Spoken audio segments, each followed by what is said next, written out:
여러분이 어두운 밤을 만난 인생의 그런 시간들이 있지 않아요? 그렇죠? 네. 자, 그런데 오늘은 제가 영혼의 어두운 밤이라는 주제를 다룰 때 좀 더 신앙 성장적인 측면에서의 이 어두운 밤을 좀 다루려고 해요.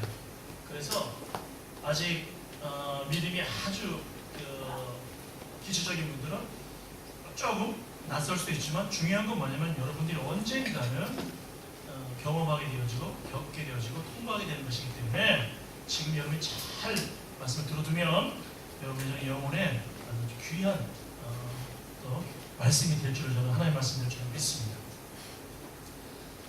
자, 가장 중요한 건 뭐냐면 오늘 큰 타이틀은 한번 저 따라해 볼까요? 어두운 밤은 초보적인 신앙의 단계에서 성숙의 단계로 나아가는 과정입니다. 여러분, 크리스천 고전 가운데 십자가의 성 요한이라는 분이 있어요. 십자가 요한. 이분이 쓴 그 어두운 밤이라는 책이 굉장히 깊은 감화를 주는 책이었습니다. 어거스틴의 참회로, 또 토마스 아퀴나스의 그리스도를 본받아, 이런 책과 더불어서 존 버년의 철로역정 이런 것과 더불어서 굉장히 큰 영향을 주는.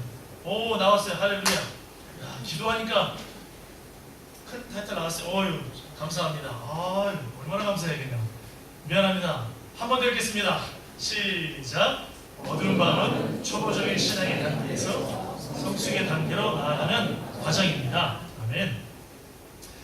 이 십자가의 요한이라는 사람은 16세기에 스페인에서 태어난 사람입니다. 16세기에. 그런데 이 사람은 얼마나 그 영적인 사람이었냐면 예수 그리스도와 합일, 하나가 되었다, 연합되었다는 소리를 들을 정도로 굉장히 영성이 깊은 사람이었어요. 수많은 제자들에게, 많은 사람들에게 감화를 준 사람이었습니다. 여러분, 지원이 아주 멋져요.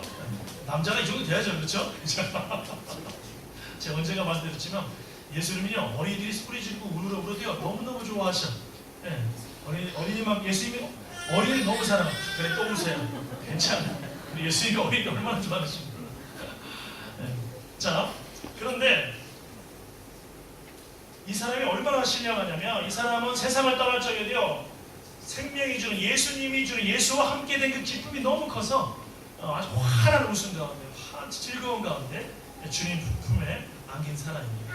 약 50세 저는 살지 않았어요. 네? 그런데 그렇게. 네. 근데 이분이 영혼의 어두운 밤을 이야기했어요. 그에 의하면 신앙이 성장하는 가운데 만나게 되는 밤이 반드시 있다는 거예요. 이유가 있대요. 하나님은 우리의 신앙이 정말 제자리에 머물기를 원치 않으시는 거예요. 신앙이 정말 잘 자라기를 원하시는 거예요. 그 신앙을 자라게 하시기 위해서 때로 그 어두운 밤을 통과하게 하신다는 거예요. 여러분이 처음 예수님 믿을 때 즐거웠어요? 안 즐거웠어요? 예수 처음 믿을 때 너무너무 즐거웠어요. 저는 이 교회 처음 다니면서 예수님 너무 좋아가지고요, 하여튼 교회만 있고 싶었어요. 교회를 너무너무 사랑했어요. 교회를 가면 성탄절에 맛있는 걸 줬거든요. 부활절에 계란도 많이 주고, 교회를 가면 너무너무 사랑해주고 그랬단 말이죠. 그러니까 아무리 교회가 냄새나고 아무리 교회가 더럽고 다른 건 아무 상관이 없어요. 왜? 교회가 너무 좋은 거예요. 저를 가르치는 선생님이 그렇게 정말 춤을 튀기면서만 가르치는 그 모습이 너무너무 아름다운 거예요. 여러분 이해되시죠? 그 선생님은 발냄새가 너무 심했어요. 왜냐하면 교회에서 잠만 주무셨거든요. 주무실 데가 없어서. 주무실 데가 없어, 그분은. 그래서 교회에서 주무시고 방석을 쭉 깔고 주무시고 일어나고 발도 제대로 못 씻으니까 얼마나 냄새가 심했겠어요. 그런데도 그 선생님 옆에 가 있는 게 너무나 행복해요. 교회가 되면 그렇게 좋았어요. 예수 믿는 게 너무 좋았고, 예수님의 그 성화 있잖아요. 어린 양 안고 있는 사진 보면 너무너무 좋았어. 야, 저 어린 양이 나구나. 너무 행복했단 말이죠. 자, 그런데 십자가의 요한에 의하면 우리를 그저 거기에서 주님은 그대로 멈추게 하지 않으신다는 거예요. 신앙을 자라게 하기 위해서 어두운 밤을 통과하게 한다는 거예요. 어두운 밤. 자, 그렇다면 그 어두운 밤을 경험하는데 그 어두운 밤 순간 가운데 하나님이 우리를 새롭게 하시는 것들이 있다는 거예요. 이것은 어쩌면 저도 사실은 통과한 부분들이 있습니다. 자, 그 첫 번째가 뭐냐? 한번 볼까요? 같이 읽어봅시다. 시작. 은밀한 교만. 이 십자가의 성 요한에 가면 이 신령한 그리스도인, 예수 그리스도와 합일이 되었다고 하는 그리스도인, 그가 이야기하는 은밀한 교만은 뭐냐? 영적 생활의 초보자들은 저도 마찬가지였어요. 얼마나 열심히 했는지 몰라. 교회 전 초등학교 때부터 교회 회장을 했거든요. 허신 예배 드리면 제가 어른 예배들을요 밤새 문 깔아놓고 올라가가지고 허신 예배 때 막 찬양 인도하고 그랬어요. 구주 예수 찬양하고 그랬어요. 네. 그래서 어른들이 저만 보면 집사님들, 권사님들, 장로님들 저만 보면 맨날 저만 보면 목사 되라고 막 그랬어요. 네. 여러분 그런데 문제가 뭐냐? 문제가 어릴 때인데 열심히 하다 보니까 제가 얼마나 열심히 했는지 목사님까지 저를 너무 의지하는 거예요. 제가 고등학교 때 18살 때 만으로 17이죠? 이때 교회에서 수련회 가가지고 제 친구가 죽었어요. 애들이 물에 여러 명이 다 떠내려갔는데 몇 명은 살리고 한 명이 죽었어요. 얼마나 충격적이에요. 네. 근데 정말 여러 명을 살린 게 정말 하나님의 그것도 은혜고, 그리고 이 아이가 비록 죽었지만 너무 많이 아파서 그때 제가 굉장히 큰 고통이 있었는데, 수련회를 떠나기 전에 이 믿음이 없던 아이가 나 이제 예수님이 믿어진다고 고백한 게 지금 너무나 감사하고, 예. 그런데 우리 목사님이 연세가 많으셨어요. 60몇 살이셨던 걸로 기억이 되는데 저를 너무 의지하는 거예요. 예? 18살짜리가 뭐랍니까? 고등학교 2학년이. 예? 목사님이 그냥 무릎에 힘이 빠져가 주저앉아가지고 감다가 아니 거기 지금 청년들도, 우리 청소년들도 수십 명 있고 교사들도 있는데 저만 의지하는 거예요. 그럼 생각해 보세요. 우리 지금 고등학교 1학년, 2학년, 3학년 자녀들 우리 엄마들 생각해 보세요. 아이들이 얼마나 어립니까? 그렇죠? 네. 제가요 시신도 제가 수습했어요. 그리고 제가 화장터까지 가서 제가 화장을 다 했어요. 목사님 주저앉아가지고 어떻게 힘도 못 쓰시더라고. 네.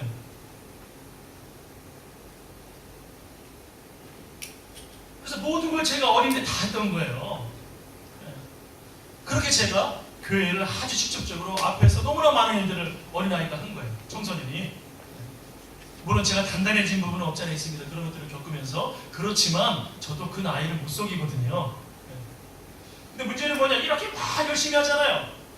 그러다 보니까 나는 내가 어떤 게 들어왔냐면 내가 너무나 강해지고 내가 너무나 교만해지고, 그래서 아이들 회장할 때는 아이들을 막 눈물을 쏙 빼놨어요. 제가 흘려놓고 눈물을. 아이들 눈물을 얼마나 많이 제가 빼는지 몰라요. 회의한테. 여러분 은밀한 교만이 자리 잡는 거예요. 너무 열심히 하다 보니까 이것이 다른 사람보다는 열심히 하면서 나의 의가 돼버린 거예요. 여러분 꼭 기억하십시오. 우리가 정말로 주님 앞에 서야 되는 부분은 뭐냐면 사실은 예배자가 되는 거예요. 빨리 무엇을 하려고 하는 것 위험한 거예요. 내가 뭔가 활동을 많이 해야 하나님이 기뻐할 것 같은 위험한 거예요. 오히려 그것은 내가 준비되지 않은 상태에서 하게 되면 교만이 들어와요. 굉장히 위험한 거죠. 뭐든지 때가 있는 거예요. 전도서 봤을 때 때가 있는 거예요. 저는 만화 가운데 제가 어린이 돼서도 즐겨봤던 만화가 하나 있었어요. 한국의 애니메이션 고수, 진정한 고수 머털도사. 혹시 여러분 아십니까? 네, 머털도사라는 게 있어요. 아주. 근데 스승이요 아주 그냥 시원찮게 생긴 스승인데 아주 내공이 엄청 강한 스승이에요. 이 사람이 머털도사한테 머털한테 무술을 가르쳐줘야 되는데, 물론 머털은 나중에 최고의 고수가 됩니다. 그런데 무술을 안 가르쳐주고 맨날 빨래해라, 밥 지어와라, 맨날 그냥 노동만 시키고 이것저것 그냥 막 시켜. 미치는 거죠. 머털은. 내가 지금 고수가 돼서 빨리 원수를 갚고 세계를 평정하고 이래야 되는데 조선을 평정시키는지 어떻게 해야 되는데 아니 맨날 훈련만 시키네. 근데 계속 지겨워도 시키는 거예요. 계속 시키는 거예요. 그것이 뭐냐면 그 내공을 싹 닿을 때까지 그 인내의 과정, 또 하나의 어두운 밤을 통과하게 하는 거더라고요. 그리고 결국에는 스승을 이해하게 되죠. 스승을 뛰어넘는 가장 악한 자를 이기고 정의를 나타내는 진정한 모델 보살이 된다는 이야기예요. 너무나 좋았어요. 여러분, 우리는 너무나 많은 일에 분주해요. 때로 교회 일에 이걸 내가 너무나 많은 일을 하면서 스스로 다른 사람보다 내가 더 많은 일을 한다고 생각할 수 있어요. 이건 영적 교만이 은밀한 교만입니다. 이건 우리의 영적 성장을 방해하는 것들이에요. 오히려 우리가 무엇이 되어야 될까요? 마리아와 같은 예배자가 되어야 됩니다. 예수님이 왜 마리아를 칭찬했을까요? 여러분, 마르다를 칭찬 안 하신 게 아니에요. 여러분, 이걸 아셔야 돼요. 예수님이 예배드리는 걸 좋아하니까 나는 교회에서 아무 봉사도 안 하고 맨날 앉아가지고 말씀만 듣고 이러고 있어야지. 여러분, 큰일 나요. 아주 이기적인 사람이에요. 마리아를 예수님이 칭찬 안 하신 게 아니고 마르다를 마르다이라는 것을 칭찬 안 한 게 아니고 마리아가 하나님의 말씀을 소중히 여기고 예배드리고 이런 것에 대해서 네가 지금 가장 중요한 것을 소중히 여기고 있구나, 우선순위가 되어 있구나, 이것을 칭찬하는 거예요. 단지 이것만 착각하면 안 돼요. 근데 이건 굉장히 중요한 거예요. 여러분이 좋은 예배자가 되세요. 그러면 하나님께서 여러분에게 어떤 방을 잘 통과하도록 만들어 주실 거예요. 두 번째, 십자가의 요한에 오면 읽어봅시다. 시작. 이 감정의 집착, 무슨 말이냐면 신앙의 초보자들 가운데서는 대부분 경건의 내용보다 감정적인 경우가 많아요. 무슨 말이냐? 제가 어렸을 때는 정말 예수님 믿는 감정이요 너무 쉽게 느껴졌어요. 예수님이 내 곁에 계신 게 너무 쉽게 느껴졌어요. 제가 근데 오히려 청소년기를 겪으면서, 청년기를 겪으면서 더 자라나면서 여러분, 그 감정이라는 것이 계속 그렇게 내 안에서 똑같은 색깔로 똑같은 모양으로 나타나지 않아요. 마치 이런 것과 같죠. 여러분, 연애할 때 얼마나 여러분 보고 싶어서 결혼했어요. 안 보면 보고 싶고 보고 싶으면 있어도 또 보고 싶고 그게 연애할 때 모습이에요. 그거 없으면 결혼하면 안 돼요. 결혼할 때도 저는 워낙 이성적인 사람이고 합리적인 사람이기 때문에 감정은 아무것도 없지만 나의 이성은 감정보다 뛰어나기 때문에 내가 이 사람으로 당신을 사랑하겠소. 나는 당신에게 아무 감정이 없어. 그런데 나의 이성이 당신을 진짜 사랑하기 때문에 사랑하겠어. 이런 사람이 있어요? 미친놈이에요.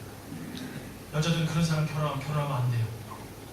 하나님이 결혼할 수 있도록 감정을 사용하세요. 아름답게 사용하십니다. 그런데 중요한 거는 계속 여성분들, 아내들 꼭 기억하셔야 돼요. 남편이 사랑이 식은 것 같아요. 저한테 말도 친절하게 안 하고요. 뭐 도와주는지 안 도와주고요. 처음에는 그렇게 저를 사랑한다고 고백하더니 안 하고요.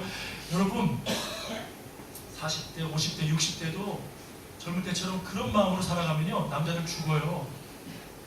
에너지가 안 되는데 어떻게 살아가고 다 죽고만 해, 죽고만. 네. 그 감정 자체로 사랑을 보면 안 된단 말이에요. 오히려 더 성숙하지. 네. 말은 많이 사랑한다는 말 하지 않는다 할지라도 마음 깊은 곳에 그 부부의 그 정이라는 게 있잖아요. 네? 차라리 우리 남자들 이렇게 해주세요. 사랑한다는 말 안 나오면 오히려 초코파이 정 해가지고 다 하나 주세요. 네? 사실은 더 깊어지는 거예요. 사실은 더 깊어지는 거예요. 아마 세상을 떠날 때 나와 함께 수십 년 함께 했던 아내가, 수십 년 함께 했던 남편이, 이 아내가 세상을 떠날 때 그것처럼 마음이 아프고 슬픈 일이 없을 거예요. 여러분, 그게 깊은 사랑인 거예요. 네? 그게. 그러니까 신앙도 마찬가지예요. 자꾸 감정이 많아져요. 그것만 따라가면 여러분 굉장히 위험하다는 거예요. 네? 여러분, 사실 은밀한 교만과 감정이라는 것은 사실은 나의 열심, 나의 열정, 패션, 이거와 관계가 있는 거예요. 무슨 말이냐? 잘못하면 우리는 바리새인이 되기 쉬워요. 경건의 모양이 있지만 경건의 능력이 없는 거예요. 여러분, 바리새인들은 경건의 모양이 있었어요. 금식도 잘하고 11조도 잘하고 길 어귀에 서서, 오늘 말씀 마태복음에 보니까 길 어귀에 서서, 시장에 서서 막 기도하는 이런 모양은 많이 있는데, 또 하나님의 율법, 600개를 넘는 하나님의 율법, 성경에 있는 율법들을 그렇게 암송하고 그걸 하고 그랬지만 사실은 이들에게는 경건의 능력은 없었어요. 경건의 능력은 뭔지 아세요? 이건 철저하게 열매와 관계 있습니다. 그래서 철저하게 성품과 관계 있다는 거예요.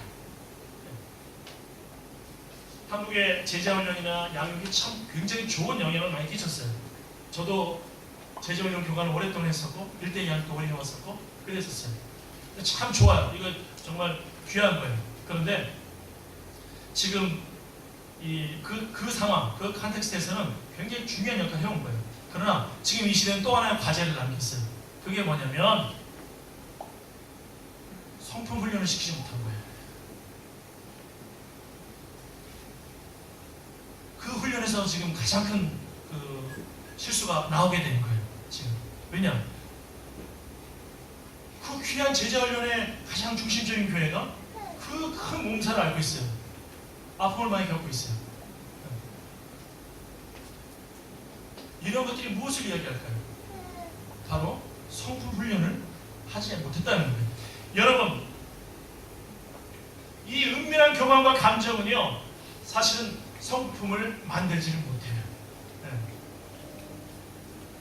심지어 제자 양육도 1대1 양육도 마찬가지. 그걸 제대로 할 때 성품 훈련까지 해야 되는 거예요. 갈라디아서 5장에 보면 무엇이 나와요? 성령의 9가지 열매가 나오잖아요. 사랑이랑 화평과 인내, 자비와 양선, 충성, 온유와 절제이죠. 열매들이 나와요. 철저하게 성품적입니다. 예수님께서 마태복음에서 팔복에 대해서 5장에서 팔복에 대해서 말씀하셨는데 이 8가지 복을 잘 살펴보면 굉장히 성품에 대해서 말씀하시는 거예요. 성품에 대해서. 마음이 온유한 자가 땅을 차지한다. 어떤 사람들은 그냥 온유하면 그냥 땅 2개가 땅을 많이 차지할 줄 생각하고 있어요. 그런 거 이야기하는 거 아니에요. 마음이 온유할 때 하나님의 나라가 너의 것이다. 하나님의 넓은 지경을 내가 얻게 될 것이다. 애통하는 마음, 겸손한 마음이죠. 이런 마음들, 화평케 하는 자가 하나님의 아들인 거예요. 평화롭게 하는 자가 그 마음들, 이 성품입니다. 이것이 과거에 교회에서 보면 열심히만 있으면 다 목사 되라 그랬어요. 저도 그랬을 때 목사 되라 그랬어요. 근데 저는 제가 목사 되라 그래서 목사가 된 사람은 아니에요. 제가 지난 수요일날 예배 때 저녁에 간증 나눴잖아요. 이런저런 나눠보냈는데 여러분, 하나님 앞에서 보면은 과거에 그냥 조금만 교회에서 열심히 하고 열정을 했으면 야, 너 주의종 되면 좋겠다. 권사님들 목사님 다 막 그래. 장로님들 그냥 나서가지고. 근데 그 결과가 어때요? 목사가 무속인만큼이나 많아. 무당만큼이나 많아. 근데 결과는 뭐예요? 네? 지금 한국교회는 어떻게 되고 있는 거예요? 네? 1900년대는요, 1919년에 3.1운동 당시에는 기독교회가 지금 목사 숫자 100이 되지 않았어요. 그것보다 안 됐어요. 그런데 민족을 변화시켰잖아요. 33인의 그 민족 대표 가운데 16명이 기독교인이었어요. 그 당시에 기독교 숫자가 너무너무 세미했어요. 천도교가 크고 불교가 크고 기독교가 아주 세미했어요.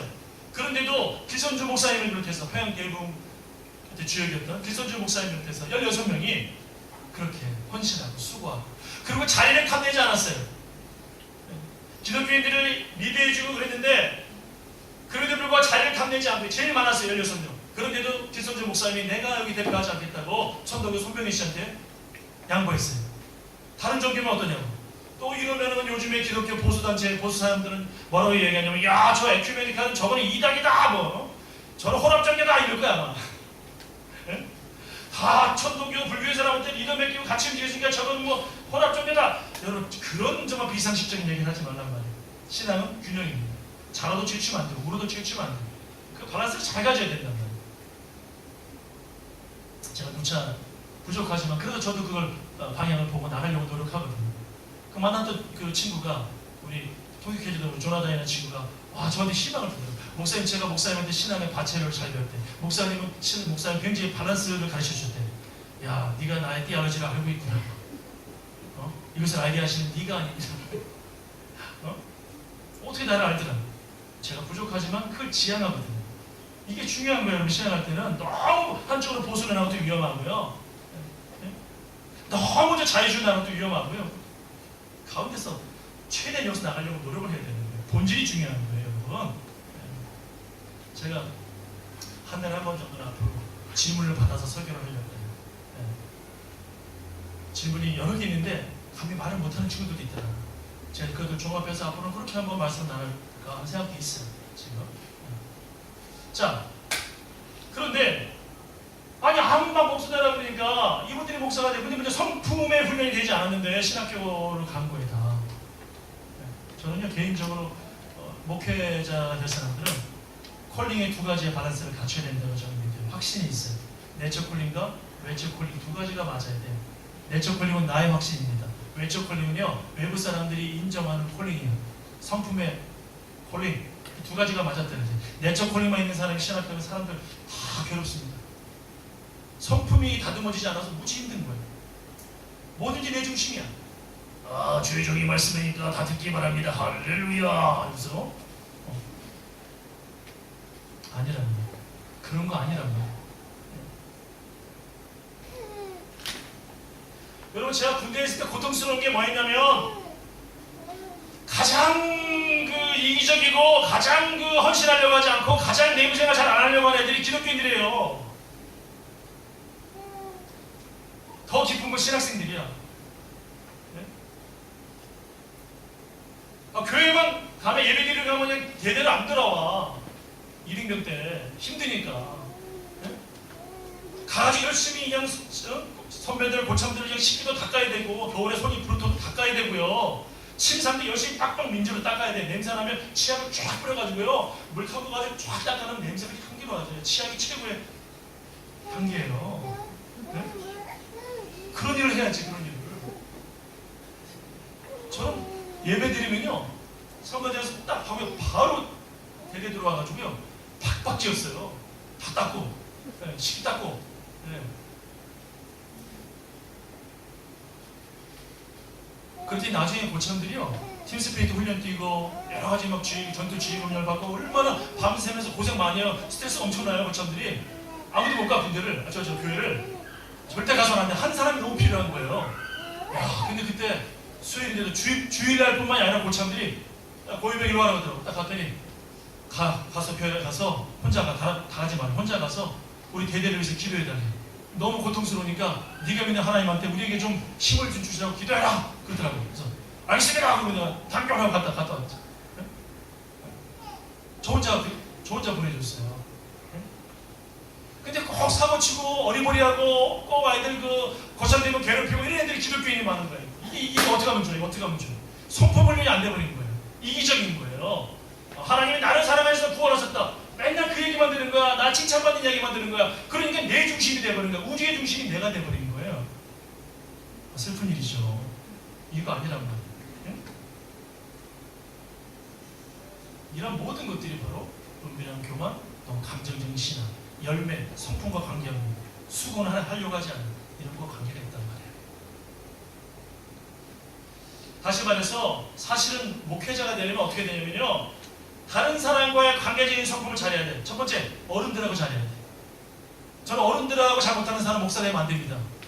왜냐? 십계명 있잖아. 내 부모를 공경하라. 부모 공경하지 못하는데 어떻게 목사가 돼? 목사 되면 안 돼. 큰일 나요. 그런데 나는 하나님을 섬기기 위해서 나의 부모를 예수님이 버리라고 했으니까 부모도 돌보지 않습니다. 나는 이렇게 믿음의 사람입니다. 웃기지 말라 그래.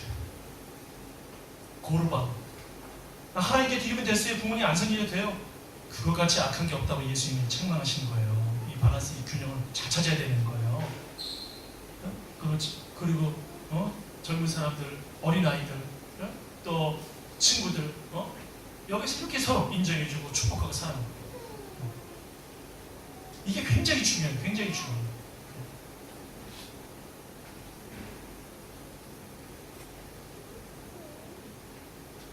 자, 세 번째 같이 보겠습니다. 성요한이 10장의 성요한이 지금 얘기하는 어떤 문제 다 같이 봅시다. 시작. 영적 과식 및 영적 비만. 여러분, 예수 믿고 특히 은사를 경험하면 너무너무 즐거워. 너무너무 행복해. 지금 죽어도 좋을 것 같아. 그런 게 있어요. 아직 뭐 이거 모르시죠? 모르시는 분들 계실 거예요. 괜찮아요. 그게 전부가 아니에요. 감정이 전부가 아니니까. 네? 너무 좋아. 그냥 나무가 이렇게 흔들흔들거려도 그냥 나를 사랑하는 예수님의 손짓 같고, 밤에 그 별들이 철학에 닿으면서 산에서 기도할 때 밤에 별들이 반짝반짝 빛나면은 나를 향해서 빵빵 웃어주는 것 같고, 막 이런 게 있어요. 너무너무 좋아. 네. 그러다 보니까 어떤 일이 생기느냐, 나중에는 내가 그런 데만 쫓아다니더라고. 저는 초등학교 5학년 때부터 반석재단 뭐 이런 데 이상한 데 많이 쫓아다녔어요. 어린아이가 뭐 은혜 준다고 하면 그런 데 너무나 쫓아다녔어. 너무 좋아서 방석에서 막 은혜가 풍성한 하나님을 막 부르면 방석을 진짜 점프가 붕붕 뛰면서 너무 좋았어. 이거 뭐 허경영도 아니고 그냥 자동으로 이렇게 공중부양이 되더라고. 은혜가 풍성한 들썩들썩하니까 와, 얼마나 막 앞으로 올라가는지. 예. 나 눈 감고 기도하다 보면 저 앞에 가 있어. 강대상으로 치고 있어. 너무 좋으니까 막 이렇게 막 쫓아다니게 되더라고요. 너무 좋아 제가.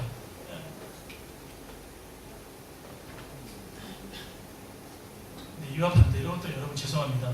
또 주일 한 번만 너무 의지하고 나오는 것도 조금 문제가 있어요. 그렇죠?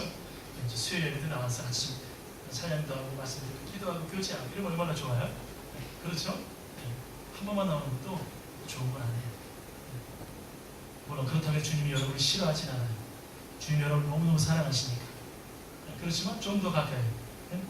요즘에 제가 가요 하나 딱 부르면서 너무 제가 은혜를 받아요. 부르는데 눈물까지 한번 흘렸어. 무슨 노래인지 아세요? 현빈이라고 한 사람의 그 남자인가? 한 남자가 얼마나 더 오래 이렇게 바라만 거지 같은 사람. 주님이 다 이렇게 구걸하시는 것 같아 사람이. 조금만 더 가까이 오라고 말씀하시는 것 같아. 다른 어떤 찬양보다 이 가요를 부르는데 찬양이더라고. 눈물이 나더라고. 주님 제가 그랬어.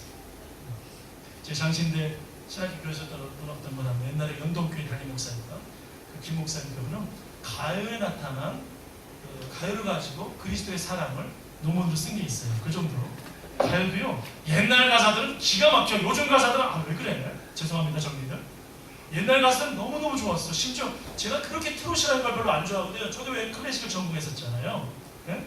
그러니까 트롯을 너무너무 안 좋아해. 그래졌어요. 근데 나이 들어갈수록 노래는 그 프레임을 리듬 별로 안 좋은데 가사가 너무나 예술이야. 어머니의 손을 놓고 돌아설 때는 가사들이 너무나 효도가 많고 너무나 아름답고 요즘 가사는 비교가 안 되더라고 수준들이. 가사가 그래. 가사. 근데 어쨌든 간에 중요한 건 뭐냐면 너무나 우리가 그런 것만 따라가고 기도만 가고 뭐만 가고 집회만 가고 이렇게 되어지면 영적 비만에 걸리기 쉽다는 거예요.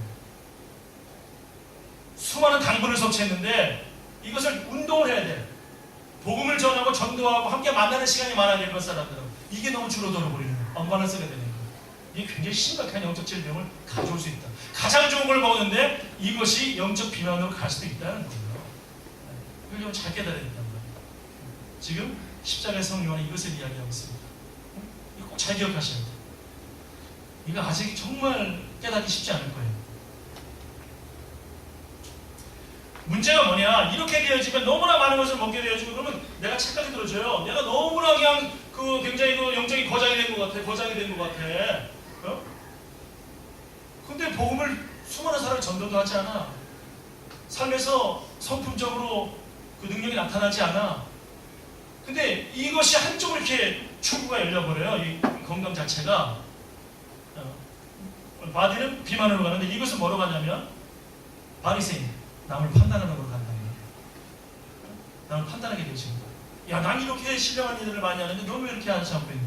한국의 제일 심각한 권사님들, 죄송합니다. 장로님들, 아주 집사님들 문제가 뭐냐? 새벽기도 나오시는 분들이 자꾸 남을 판단을 해. 나는 새벽기도 열심히 하는데 저 모 권사는 새벽기도 안 나왔어. 그럼 막 그걸 판단하기 시작하는 거예요. 나는 이렇게 열심히 하고 있는데 저거 안 한다고 판단하게 되어지는 거예요. 이것이 굉장히 심각한 문제. 무슨 말이냐? 차라리 그러려면은 여러분 은혜 덜 받으세요. 차라리 그게 나아. 왜? 바리새인들의 문제가 뭐냐면 저도 마찬가지. 저도 학생 때 마찬가지예요. 우리 일대 야익하다 보니까 우리 교회 집사 가운데 한 명도 그런 얘기 똑같은 얘기를 하더라고요. 저도 학생 때 문제가 뭐였냐면 나는 이렇게 열심히 하는데 제가 교회를 얼마나 열심히 했냐면 옛날에 컴퓨터가 없었어요. 주보를 어떻게 만들었습니까? 주보 이쁘잖아요.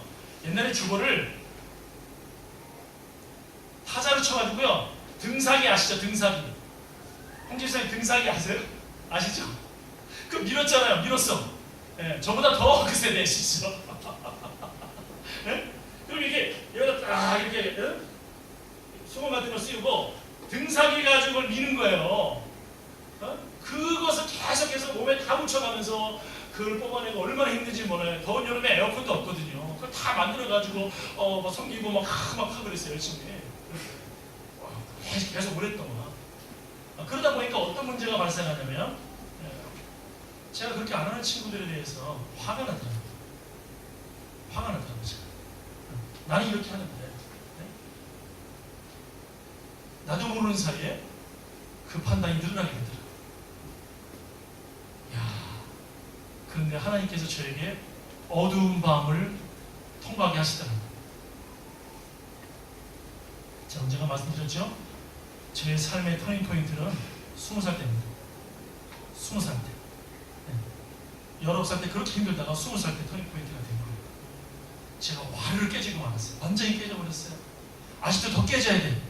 그런데 1차적으로 터닝포인트가 된 건 그때.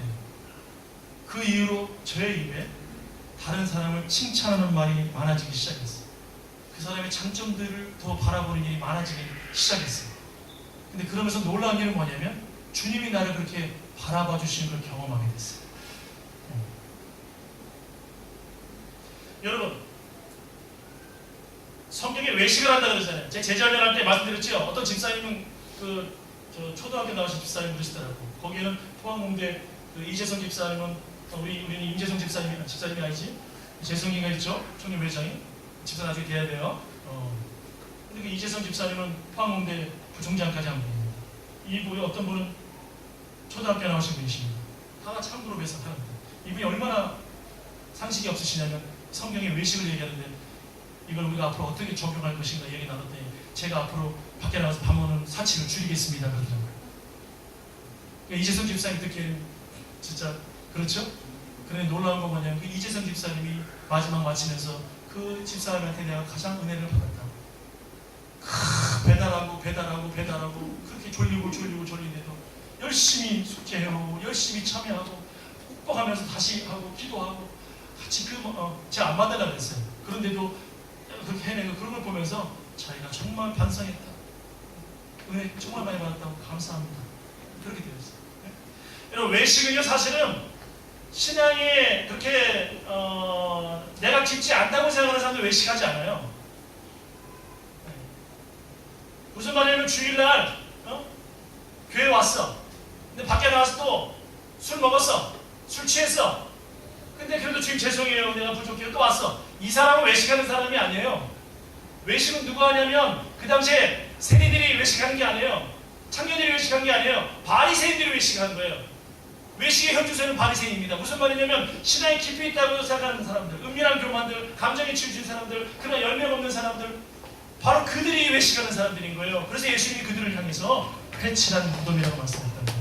그 종교적 열심과 헌신도가 높았는데 그들에게는 천국이 멀다고 말씀하신 거예요. 그런데 세리와 청년들에게는 나의 죄 때문에 애통하는 자들에게는 천국이 가깝다고 말씀하신 거예요. 그 기도를 들으신다고 말씀하신 거예요. 이게 주님의 은혜의 역설이라는 거예요.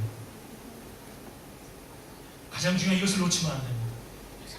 이것이 회복되면 저도 여러분도 교회들도 여러분 놀라운 생명력을 회복하게 될 겁니다. 네.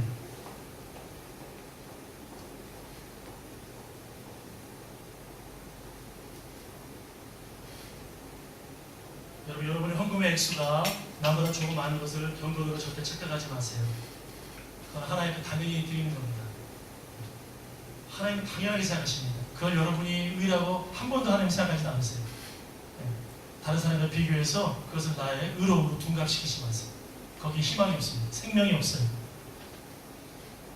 당신이 사역에 대한 헌신도가 여러분들 경건이라고 착각하지 마세요. 그렇지 못하는 사람들을 판단하는 것 당신의 교만이고 저의 교만이고 자아 만족일 뿐입니다. 사람들의 칭찬에 여러분 절대 우쭐하지 마세요. 그들은 단 여러분의 단면만 알고 있을 뿐입니다. 심지어 내가 봉사하는데 이 봉사를 알아주지 않는다고 낙심도 하지 마세요. 사람 바라볼 거 없어요. 하나님만 아시면 돼요. 지난주에 이제 어떤 목사님들하고 모임을 하게 됐습니다. 제가 골교 회장이기도 하고 여러 상황이 있어서 상황들 때문에. 그런데 이야기 나오다가 이 생각을 가져봤어요. 이분이 어떤 말씀 하는데 어떤 이야기를 다 하시더라고요. 근데 제가 속으로 어떤 생각이 했냐면 아주 귀한 분이에요. 아주 귀한 분이에요. 저보다 더 여기의 상황을 알지는 않으실 거예요. 그리고 더 나아가서 저보다 더 어떤 사람을 더 사랑하지는 않을 거예요. 제가 그 확신이 있어요. 왜냐? 제가 이 골드코스에 있는 우리 형제들, 집사님들을 특히 우리 교인이라면 제가 더 오래 만나고 왔었고 제가 더 많이 기도했었고 저보다 더 사랑하지 않을 것이라는 확신이 있어요.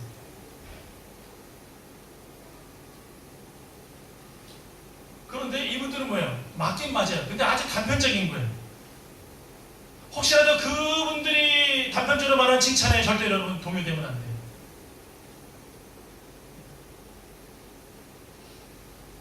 그렇다고 해서 어떤 부분 때문에 낙심할 이유도 없어요. 또 여러분 이런저런 예배 모임에 많이 참석하는 것을 여러분 경건이라고 착각하지 마세요. 영적 비만이 될 수도 있어요. 바로 이런 모든 것이 인생의 어두운 밤에 회개를 통해서 정화되어야 되는 거예요. 이 정화되어야 되는 것. 이것을 십자가의 성경화는 이야기합니다. 여러분 어떤 믿음의 사람이 이런 얘기를 했어요. 어떤 얘기를 했냐면 성령님은 어디에도 계시지만 성령님은 특히 골방에서 역사하신다. 골방에서 역사하신다. 성령께서는 골방에서 역사하신다. 여러분 골방이라는 것은요 뭐 큰 방 말고 저 뒷방이 될 수도 있어요. 그렇죠? 그런데 사실 성경에서 얘기하는 그 헬라어적 개념은 뭐냐면 이 골방이라는 것은 보물창고의 의미가 있어요. 곡식창고, 보물창고의 의미가 있어요. 보물창고. 무슨 말일까요? 여러분 이 골방에서 성령께서 주님께서 우리를 위해서 보물들을 준비하고 계신 거예요. 눈에 안 보이지만 엄청난 보물들을 준비하고 계신 거예요. 제가 늘 강조하지만 보이는 것은 보이지 않는 것으로 만미하면이거든요. 여러분 보이는 문제 내가 해결할 수 있다고요? 내가 어떤 걸 해결할 수 있다고요? 다른 사람이 어떤 도움을 받아가지고 해결할 수 있다고요? 아니에요 여러분.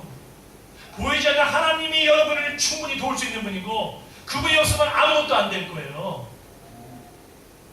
그분이 그 성령께서 골방에서 여러분을 기다리십니다. 여러분 골방으로 나아갑시다. 예수님께서도 그래서 너희 시장 어디에서 너무 기도하지 말고 어디에서 너무 하지 말고 우리 그리스도인들 모여서 기도하는 건 굉장히 중요하고 예배하는 건 굉장히 중요해. 그런데 그보다 더 중심에 뭐가 있냐면 골방이 있어요. 골방. 보물창고에서 주님을 만나십시오. 우리 희원이도 총소년들도 만날 수 있어요. 그렇죠? 보물창고로 가야 돼. 골방으로. 골방이 골병 드는 방이 아닙니다. 저는 우리 신학대학원 다닐 때 우리가 골방 훈련이라는 걸 했어요. 근데 우리 다 뭐랬냐면 이거 골병 훈련이다. 골병 든다. 야, 이러다 골병 들겠다. 신학생들 골병 들겠다. 너무 힘들어. 그런데 그런 차원이 아니라 정말 주님을 대면할 수 있는 바로 이것이 뭐냐면 골방은 주님을 대면하는 곳이거든요. 정직하게 주님을 대면하는 곳이야.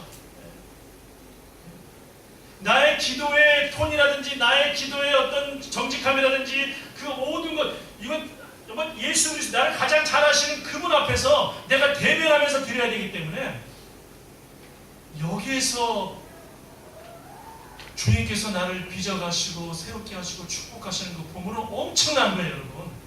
여기서 시작됩니다. 저는 우리 한 사람 한 사람이 놀라운 가능성이 좀 있다고 믿습니다. 정말 놀라운 가능성이 있어요. 그런데 이것이 가능성으로만 끝날 것이냐 아니냐는 영혼의 어두운 밤을 통과하게 하시는 그 하나님의 뜻 안에서 내가 골방에서 주님을 대면할 때 놀라운 가능성은 현실로 은혜로 주어지게 될 겁니다. 같이 기도하겠습니다.